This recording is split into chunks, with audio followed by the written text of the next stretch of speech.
Hey y'all. Just wanted to well, truth is I'm driving. So I'm up in the Northeast. It's about 5:30 in the morning.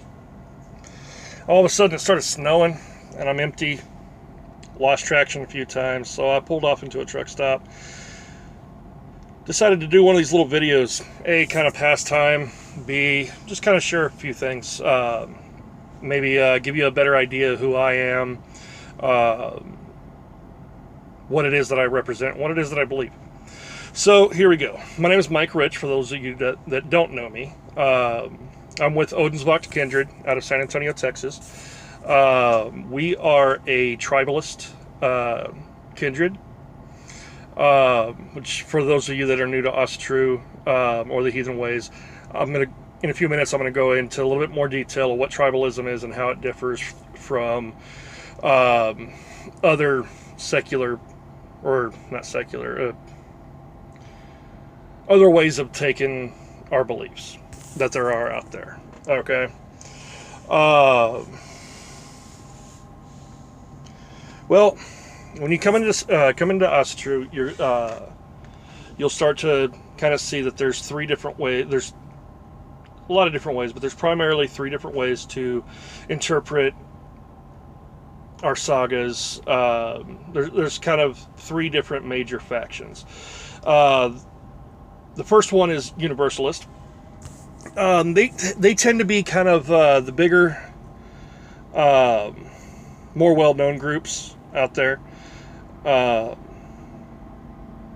I'm not going to pretend to know everything about them. I just, to each their own. You know, I don't 100% agree with how they go about things. Tend to be a little bit more left of center and all that, but the basics of what a universalist heathen believes is that all the gods and goddesses are universal, which basically means that you can interchange variably the Norse pantheon with the Egyptian pantheon or the Greek pantheon, and they're all pretty much representations of the same gods and goddesses. They go by different names depending on the region that you're in, and they pride themselves on 100% all-inclusiveness. They try to take everyone's views, no matter where you're from, into account, or what area you're studying from. They tend to go hand in hand with more of the eclectic pagans and all that, which, like I said, nothing wrong with that. Not knocking them, just not my cup of tea. I subscribe to the Norse pantheon only. Not because it's a big, white pride thing or anything like that. It's just, it's I find the mythology, I find the stories that they resonate with me quite a bit. I never really felt at home in any other religion or any other path than this one. So I try to stay true to just the Norse pantheon and all that. The other another major faction that you'll find is the Folkish faction. The Folkish and tribalists tend to agree on a lot of things. As far as the religion being the natural spirituality of the people of pre-Christian Northern Europe. It was originally set up as It's originally a very, very tribal religion. It's animistic by nature. We are not an apologetic religion like Christianity is. We do not believe that we were born into sin and that everything we're doing in our lives is trying to atone for those sins that we're born into. We don't subscribe to that type of worldview at all. Life is for us to be enjoyed, and there's no guarantee of where you'll end up. after you die. There's a lot of information on where people say we may end up when we die, but reality is nobody knows. It's why refuse to attend the party because you're holding out for the after party that we don't even know is happening yet. Okay, that's kind of the way I look at it. We're here to enjoy life.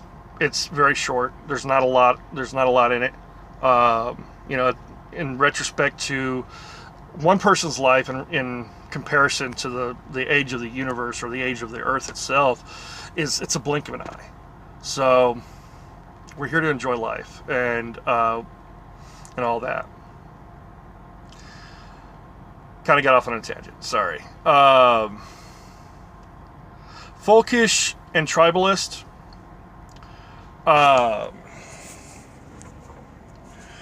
We tend to be more about the ancestors, not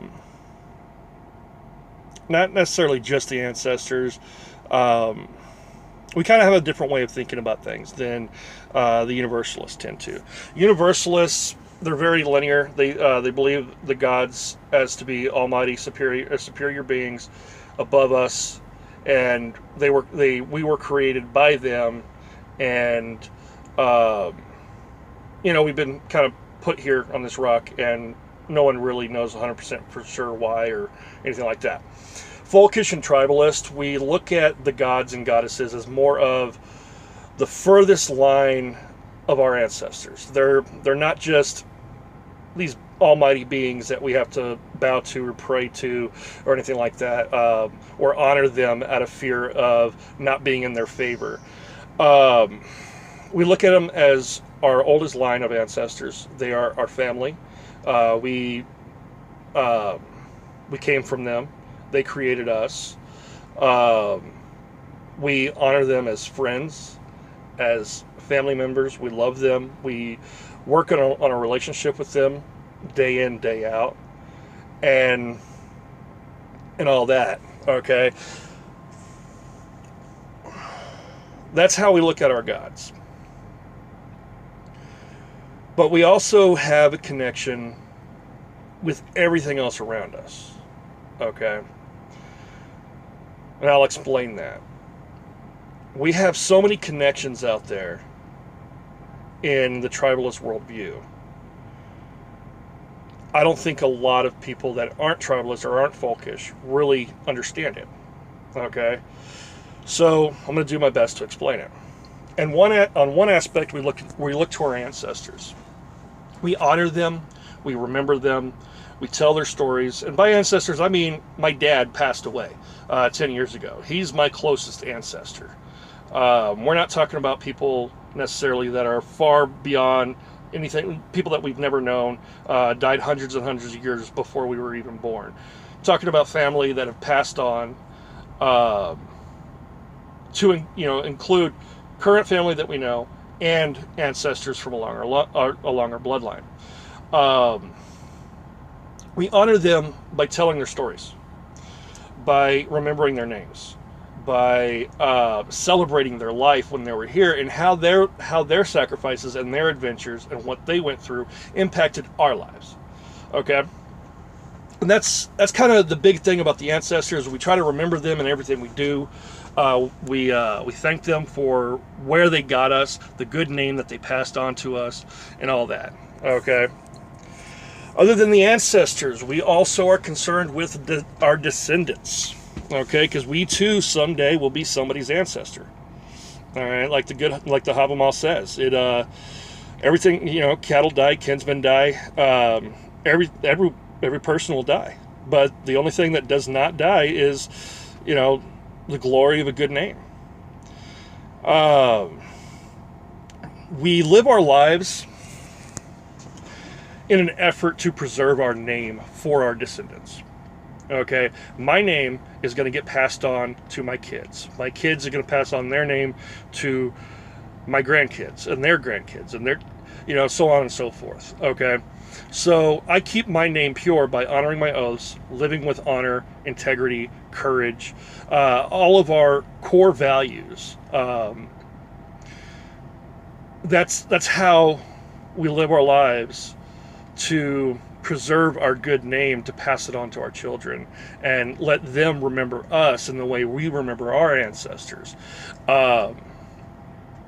and all that. So we have the descendants, we have the ancestors, we also have right beside us, right here around us at all times, we have our friends, our family, our kindred, and our community.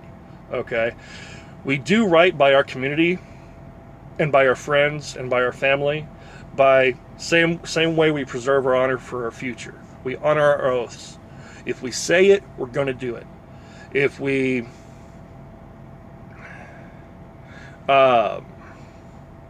commit to something, pull through.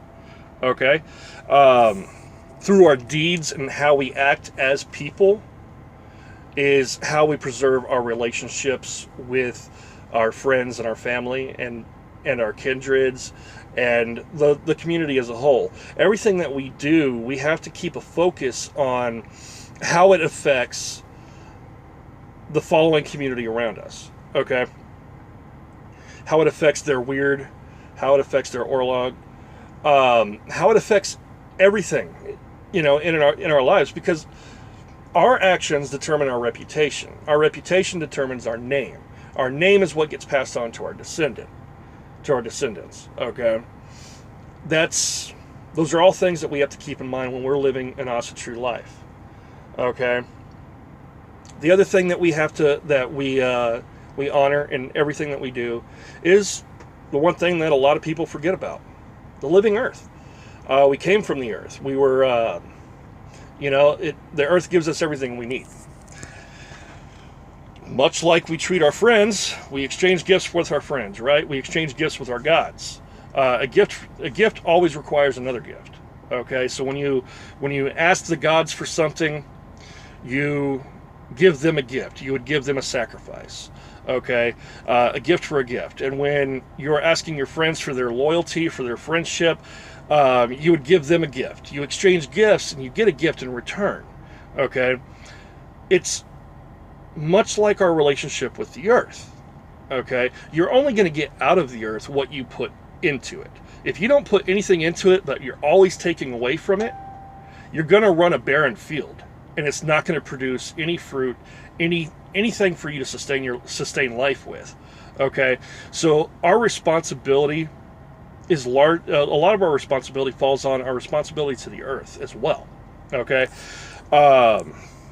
it's very important not to say we're all hippy dippy, environmental rights activists and everything like that. We tend to not get silly with it, but our focus, one of our major focuses in tribal heathenry, is to remember our connection to the earth, to take care of it, because it takes care of us. Keep putting stuff into it, and so that we can continue to get stuff back. And when we get stuff back, don't take more than what you need. Obviously, there's things that all of us need to work on. Especially here in the United States, we take a lot more from the earth than what we put into it. Okay, and it shows. It shows with me. It shows with me an entire life of taking more than what I needed, more than what I put into it. That's why I am, I'm overweight. I'm heavy. Okay, I'm unhealthily heavy. Why? Because an entire lifetime of taking more from the earth than what I needed. Okay, if I didn't take more than what I needed, I wouldn't be so big. I wouldn't have a hard time walking, breathing, da da da da da da. Okay, but it's all things that I'm working on. So I'm not take 100% full responsibility for everything that goes wrong. But sorry. So another thing now here's the big thing that sets tribalists aside from folkish. Okay, tribalists tend to be more about a strong local community than some folkish tend to be. Folkish, some of them are as well, but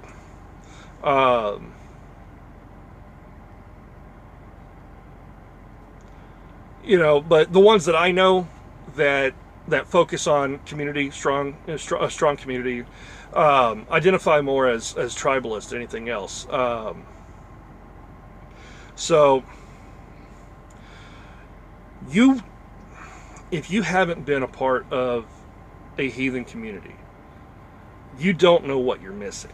Okay, and I say that from the bottom of my heart. We went to the Odinsvakt Yule celebration in Bastrop, Texas, this past December, and just being surrounded by people of like minds was absolutely amazing. We had a blast. We had so much fun, being around just our fellow people. It was pretty awesome, and there's no feeling like that in the world, to just really be somewhere where you belong. So that's kind of the importance. Our ancestors had small tribes, small local communities, and everything like that, because it was a way that they survived. It was a way that they knew that they could store enough supplies and take care of the entire tribe through the harsh winters. It was a survival mechanism. So in modern times, it's not so necessary for survivability, but for spiritual growth, mental well-being. We are social animals by nature.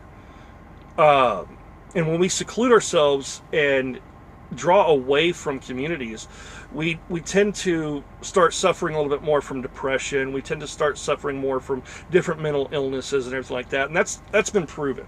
Okay, the more we try to connect with more people on a spiritual level and on a philosophical level, the more that you try to connect with community, the healthier your overall well-being will be. Okay, and if anybody doubts my views on community and how important it is, look up. Don't quote me on this. I might screw it up. Okay, I'm working off the cuff here. So I think it's Maslow's hierarchy of needs. Okay. Basically, food and water is your most basic primal need. Okay, shelter would be the second most basic primal need, and then on the third rung of the ladder, you have community. Okay, so Pablo viewed community as being just above food, water, shelter, as far as your needs go. Okay, so community is a big deal. All right, so my advice, I'm going to wrap this up. My advice to anybody that's new to Asatru, coming into the community, my advice to you is, don't go it alone. Can you learn a lot of stuff on your own? Absolutely. Sure, you can. But don't just sit there on a keyboard behind a computer looking stuff up. You don't know what you're missing. Go out there. Put yourself out there. Take some risks, okay? Look for a good, strong, healthy local community. In San Antonio, you have a couple of different kindreds. Odinsvakt Kindred is one of them. We are a new baby kindred. We were just established this past year in 2018. But we're growing, and we're trying to focus on doing good things for the overall community. If you're in the Central Texas area and you want to try to get a hold of us, come and see what it is we believe and how we interact with each other, you're more than welcome to. You're more than welcome to attend our bloats and ceremonies and everything like that. And so look us up on Facebook, Odinsvakt Kindred, and there's other kindreds in the area. And there's kindred spread around all over Texas. Look for yourself a good kindred, of good people. Take your time. Get to know them intimately on a spiritual level. And see if that is, take a year getting to know these people or more. Okay? Make sure that they represent your values and your core beliefs. And get to know them. And just be a part of something. You don't know how much spiritually you'll flourish once you just become a part of something. So with that being said, I'm going to go ahead and say good night. I'm going to try and maybe get back on the road. I don't know. I might shut it down for a little bit longer.